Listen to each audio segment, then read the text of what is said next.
Bonjour et bienvenue sur la chaîne Devenez Pro en électronique. Nous allons passer en revue dans cette vidéo la création d'un composant qui est le potentiomètre au sein pour une utilisation dans LT-Spice. Et donc en fait, il faut savoir que dans LT-Spice, bon, il est possible de simuler toute une série de composants, enfin de circuits électroniques de plus en plus complexes. Mais il faut savoir que dans enfin ça arrive très fréquemment en tous les cas, que dans les montages que vous allez peut-être tester ou simuler, que vous aurez besoin en fait d'un potentiomètre pour tester votre montage. Et il faut savoir que de manière nativement dans le logiciel LTSpice, vous n'avez pas ce composant dans la librairie standard du logiciel. Donc moi ici je vais vous montrer étape par étape. Donc vous allez voir, c'est assez simple comment il est possible d'en créer un. Et donc ainsi vous aurez votre propre symbole que vous pourrez donc par la suite intégrer dans vos propres montages. Voilà, donc c'est parti. Donc vous devez d'abord commencer par créer, donc ouvrir un nouveau schéma via la petite icône ici, regardez New schématique. Et ensuite, puisqu'on sait qu'un potentiomètre est constitué, on va dire, de deux résistances avec l'équivalent, en tous les cas, de deux résistances variables avec un point milieu, vous allez déjà maintenant alors ajouter dans votre schéma deux éléments. Donc il suffit pour cela d'utiliser la touche R de votre clavier pour pouvoir venir alors insérer donc une première résistance ainsi qu'une deuxième résistance. Voilà, Escape. Là, avec l'outil wire, vous allez pouvoir réaliser les liaisons entre ces éléments. Là, vous allez donc bien sûr relier les deux éléments ici entre eux, et vous allez aussi réaliser ces deux liaisons extérieures qui constitueront les extrémités du potentiomètre. Voilà, ainsi bien entendu que le point milieu qui correspondra au curseur. Pour que le logiciel puisse s'y retrouver par la suite, il faut alors nommer, si vous voulez, le nom de ces nets ici, en présence ici, voilà. Et donc pour ça, vous allez utiliser l'outil label qui se trouve ici. Voilà, vous cliquez, vous tapez ici le numéro 1 que vous viendrez alors relier sur la première connexion. Vous avez ici un deuxième label et un troisième.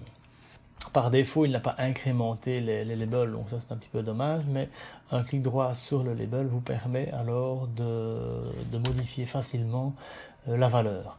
Donc là, bien sûr, 1, 2 et le dernier 3 pour avoir votre élément. Alors le potentiomètre, regardez, constitue de deux éléments, R1 et R2, dont chacune des résistances peut avoir aussi une valeur. Donc on pourrait très bien ici affecter à R2 une valeur fixe, 1000 ohms, 2000 ohms, etc. Mais ce n'est pas le cas ici, puisque l'objectif sera bien sûr de pouvoir le régler au niveau de la simulation finale. Et donc ici, nous allons comment je dire, non pas mettre une valeur fixe, mais nous allons plutôt mettre une valeur plutôt variable. Et alors pour le faire, vous faites un clic droit sur l'étiquette R. Ici, voilà, vous avez une petite fenêtre qui apparaît ici. Et là, vous ouvrez les crochets. Donc, ce n'est pas des accolades, ce sont des crochets. Et par exemple, ici, vous allez mettre, puisque c'est celle du dessus, par exemple ici RB, par exemple, que vous allez ici, voilà. Et ainsi qu'en dessous, pareil, vous allez alors, oh pardon, je suis trompé de crochet, RA. Voilà. Bien sûr que c'est RA et RB, il faudra à un moment donné leur donner une valeur. Et pour cela, vous allez en fait utiliser ce qu'on appelle une directive SPICE. Ici, regardez la petite icône ici au-dessus du logiciel. Faites un clic et là, vous avez une petite fenêtre qui s'ouvre dans laquelle vous allez pouvoir alors écrire une forme d'équation. Alors, je vous invite donc à taper point, j'insiste bien sur le point, param, espace. Et là, on va alors définir la valeur de RA, du moins comment va-t-on pouvoir calculer RA. Donc RA est égal à R, qui correspond en réalité à la valeur de votre potentiomètre, donc la valeur totale de votre potentiomètre, par exemple 470 ohms, 1000 ohms, etc., multiplié, ouvrez les parenthèses, par val, je baptise val pour y mettre n'importe quoi, mais val qui correspondra à la valeur en pourcent de la position, si vous voulez, de votre curseur. Ce qui veut dire que on peut voir tout de suite ici que pour des valeurs de val égales à 0, vous vous rendez bien compte que si vous avez par exemple ici 1000 ohms au niveau de R, vous allez avoir un RA égal à 0, etc. Par contre, pour un val égal à 100%, vous devinez bien aussi que votre RA vaudra bien R. C'est ce qui est c'est le cas d'ailleurs des potentiomètres. Si votre curseur est tout en bas, vous allez avoir 0 ohm entre 2 et 3. Et si le curseur est tout en haut, vous aurez la valeur totale de votre potentiomètre. Vous devez aussi bien comprendre que si RA augmente, RB doit diminuer et inversement. Donc on va alors pour RB écrire plus ou moins la même équation. On va écrire l'équation complémentaire, je dirais ça comme ça. Donc de nouveau, param, espace, cette fois-ci RB est égal, alors à grand R que multiplier, ouvrons les parenthèses, et ici je vais faire alors du coup 1 moins, ouvrir les parenthèses, val, toujours pareil, un val divisé par 100 et fermer 2 fois nos parenthèses. Et donc ainsi on constate tout de suite que pour un même val ici, automatiquement ça aura pour effet que si on augmente R, on diminue RB et inversement. Alors ici, vous avez quelque part le modèle de votre potentiomètre qui est créé. Donc ceci quelque part reflètera l'élément dans la simulation. Maintenant, on peut vite comprendre que remettre ça dans un schéma, ça va relativement être beaucoup plus complexe. Donc en fait, on va renfermer cela dans un symbole beaucoup plus simplifié qui correspond à celui d'un potentiomètre standard. Donc avant toute chose, je vous invite bien sûr, c'est à sauvegarder votre travail. Alors, je vous invite donc, si vous voulez ici, à faire CFS. Et alors là, vous pouvez le mettre dans un endroit de votre choix. Regardez, moi par exemple ici, j'ai ici dans mon disque F, qui est le disque dans lequel je sauve toutes mes données. Regardez, j'ai fait un répertoire test LTSpice.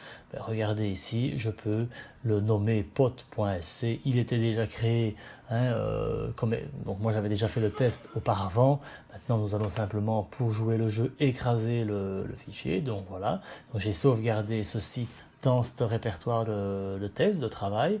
Je fais ça pour simplement ne pas non plus mélanger les éléments standards, donc les éléments qui sont par défaut installés dans le logiciel, des éléments qui vous sont propres. Mais ça reste un choix personnel. Alors maintenant, vous allez devoir alors créer maintenant un symbole qui va représenter le potentiomètre. Alors là, on pourrait recréer le symbole en partant de 0, mais je vous invite ici, en tous les cas pour cet exemple, on va repartir par exemple d'un élément qui est une résistance, et ainsi on aura quelques petits modifs à faire, et vous aurez comme ça votre potentiomètre qui sera facilement réalisé, dessiné. Donc pour cela, vous faites Files, de nouveau ici Open, d'accord. Et là, je vous invite à aller, parce que dans mon PC à moi, il est dans Documents, si vous voulez, dans le répertoire par défaut, il est dans le LTSpice, ici.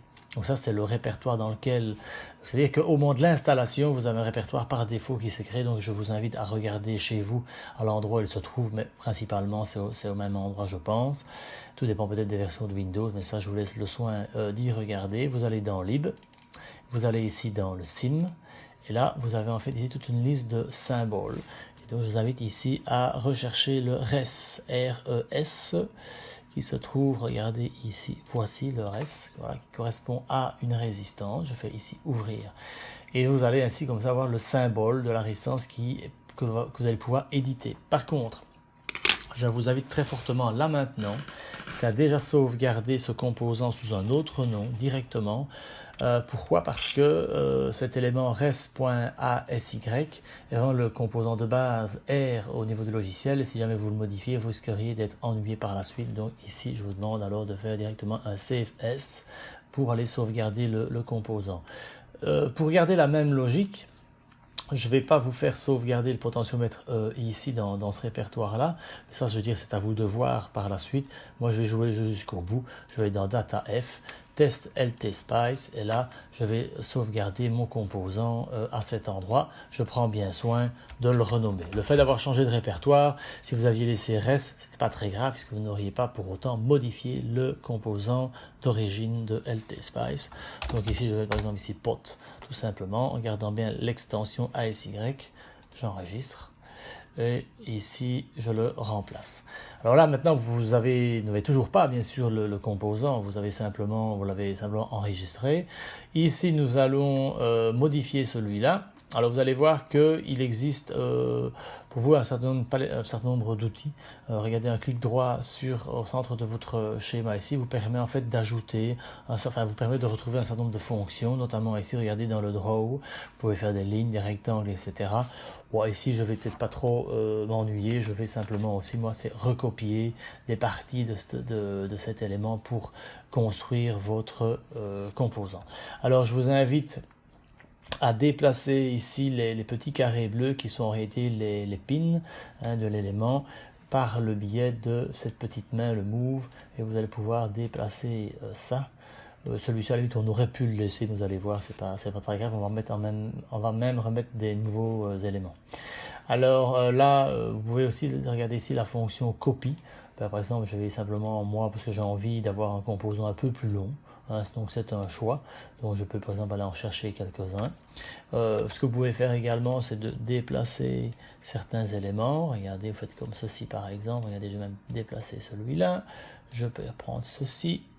Oh pardon, alors là vous voyez ici justement je viens de jouer le jeu, faites attention à cela, ça ce n'est pas très bon parce qu'il faut vraiment que vos lignes etc. se placent vraiment sur la grille parce que sinon vous risqueriez lors du dessin, donc dans votre futur dessin, alors d'avoir des problématiques de connexion parce que vos extrémités, donc les petits cercles rouges ici ne se trouvent pas au centre des cercles noirs.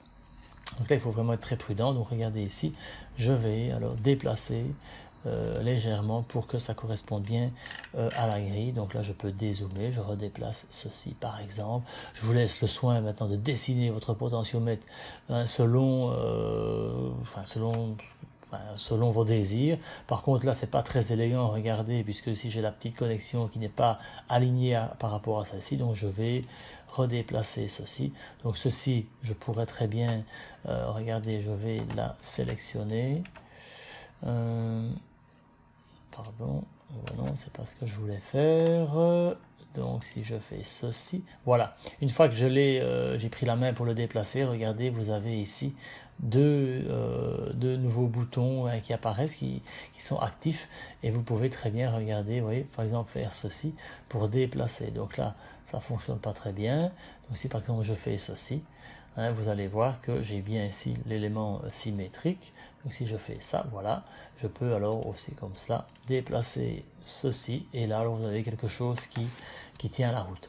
Je vais faire de même, alors je vais simplement pour l'instant déplacer ça parce que ça me gêne. Donc il faut maintenant faire le curseur. Je peux très bien simplement de nouveau ici copier, déplacer, le placer par exemple ici, prendre celui-là, faire pareil, ok, et ici ajouter. Donc il faut chaque fois faire escape pour annuler la fonction qui est en cours, draw, line, et là vous pouvez très bien faire disons ceci pour dessiner votre curseur. Je vous inviterai aussi maintenant c'est à effacer si vous voulez le RNN et le R, ils ne seront pas utiles pour nous pour le moment. Donc là vous pouvez prendre l'outil ciseau, donc l'outil ciseau je le rappelle, la touche F5 c'est pareil, donc la touche F5 c'est le raccourci pour l'outil ciseau. Et j'efface ceci. Je vais d'ailleurs vous montrer, je vais effacer ceci, je vais recommencer. Donc là vous avez l'élément.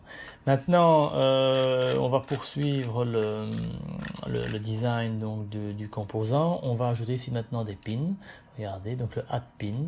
Je vais en placer, donc ici il faut bien sûr numéroter conformément au premier schéma que vous avez réalisé.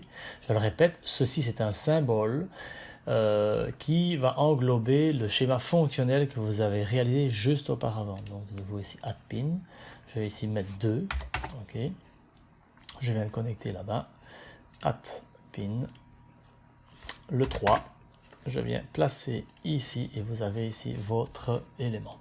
Alors ici il ne s'est pas tout à fait fini, il reste encore quelques petites choses à faire. Je vous invite donc maintenant à aller dans Edit, et dans Edit aller dans Attribute et Edit Attribute.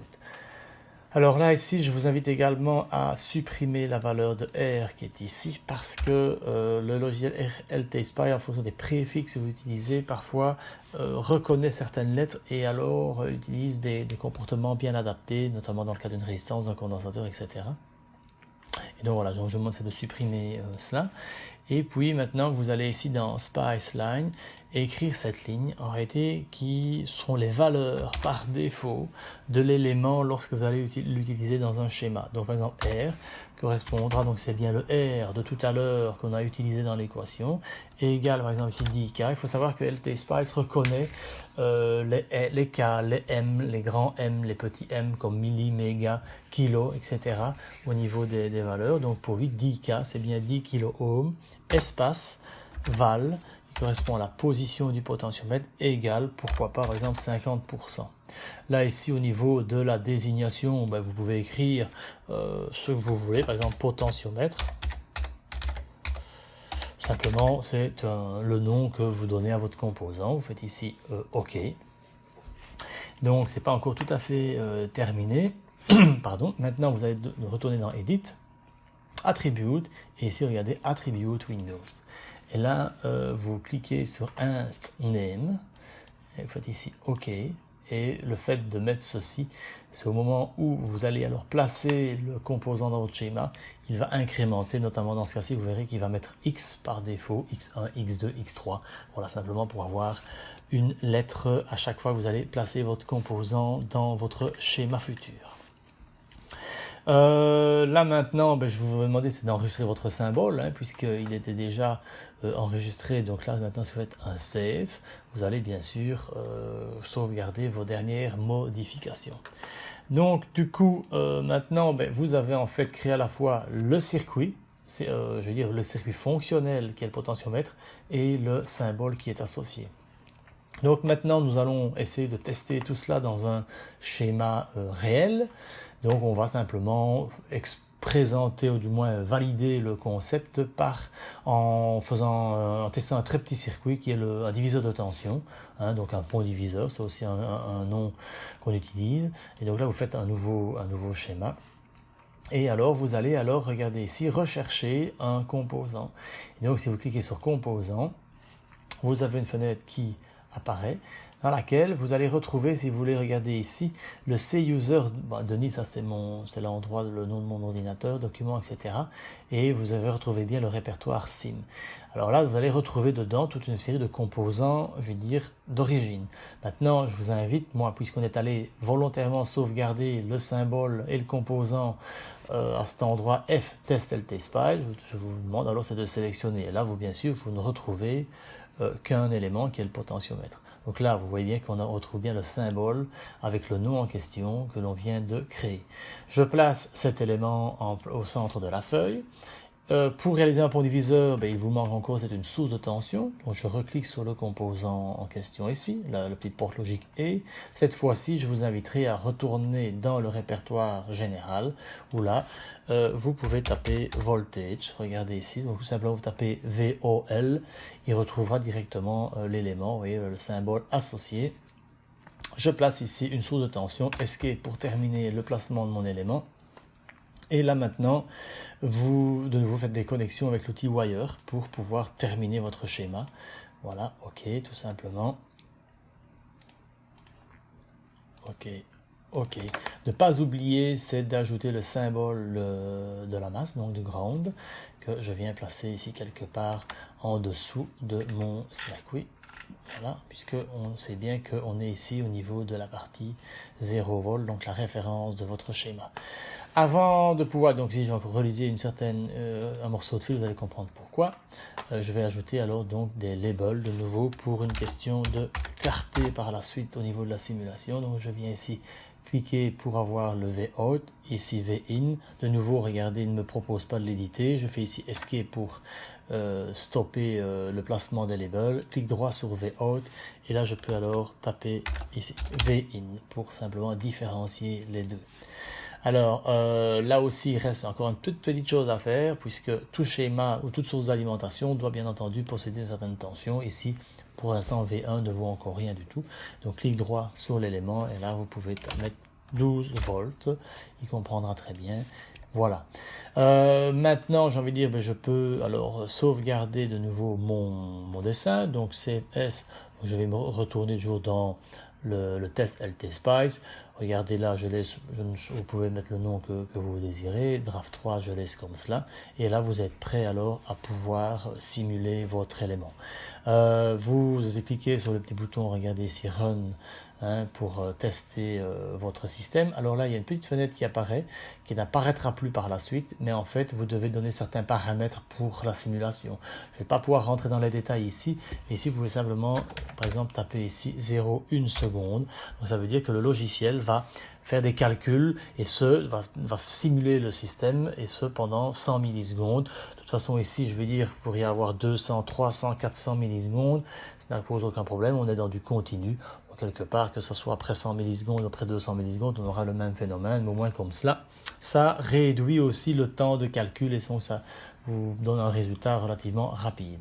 Rapidement, vous avez des résultats à l'écran assez rapidement.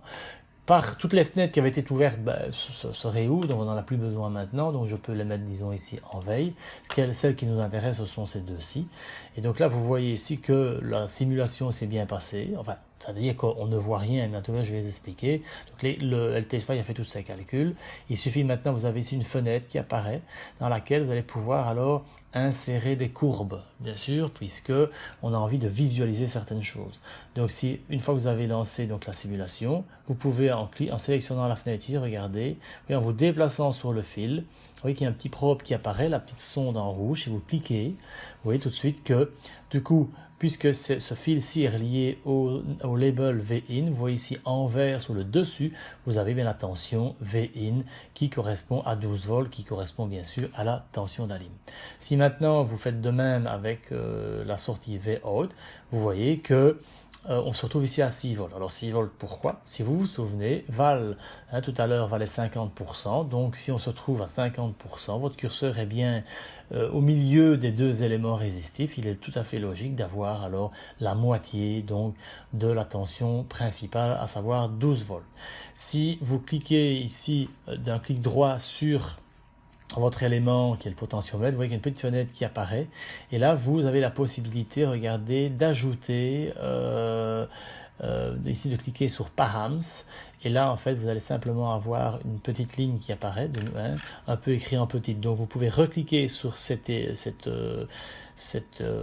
ligne de texte, et là vous allez pouvoir alors modifier, regardez 1.5 qui était la taille par défaut, elle est un peu en plein milieu du jeu de qui on peut alors la déplacer avec l'outil bien sûr ici qui est la main.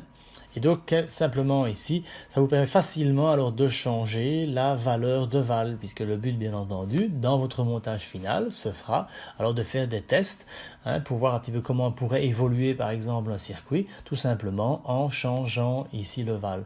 Un clic droit sur cette étiquette vous permet alors d'ouvrir cette petite fenêtre. Si par exemple ici je prends 10%, je fais OK.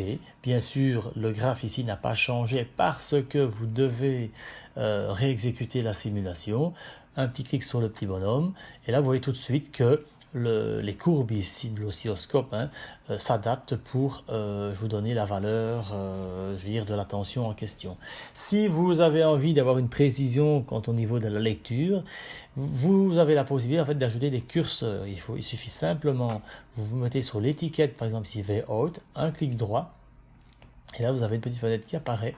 Vous choisissez ici, regardez, Attached Cursor. Vous allez alors par exemple mettre le premier curseur, vous faites OK, et donc vous liez un curseur à VOUT. Vous avez alors à ce moment-là une autre petite fenêtre qui apparaît, ou laquelle vous pouvez avoir, regardez, la valeur en verticale de votre tension VOUT. Il est clair que vous pouvez aussi, c'est avec votre souris, déplacer, regardez, vous voyez quand j'arrive avec ma souris dessus, j'ai le petit 1, je clique, je peux déplacer le curseur d'un point de vue temporel.